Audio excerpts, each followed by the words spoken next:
আমরা সবাই কিছু একটা হতে চাই, কিন্তু বেশিরভাগ মানুষ চেষ্টা থামিয়ে দেয় মাঝপথে। আজ বলবো কেন কেউ সফল হয় আর কেউ হয় না।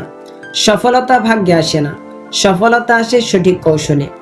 সফল মানুষের জীবন দেখলে মনে হয় সব ছিল সহজ, কিন্তু সত্যটা হলো তারা কিছু কাজ নিয়ম করে করেছে।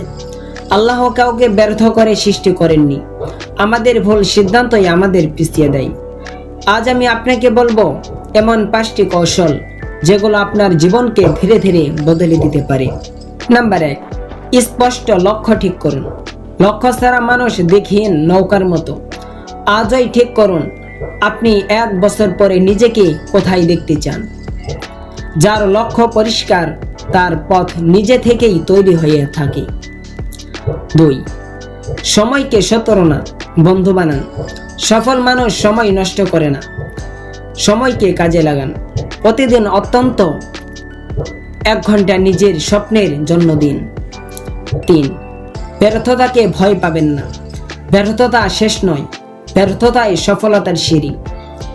যে মানুষ কখনো হারেনি সে মানুষ কখনো চেষ্টা করেনি। 4, নিজেকে প্রতিদিন উন্নত করুন।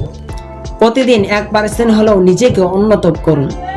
1 বছর পরে আপনি আর আগের মানুষ থাকবেন না। 5, ধৈর্য ও বিশ্বাস রাখুন। সবকিছু একদিনে হয় না, আল্লাহ ধৈর্যশীলদের সাথেই থাকেন। আপনি চেষ্টা করুন, ফল সময় মতো আসবেই।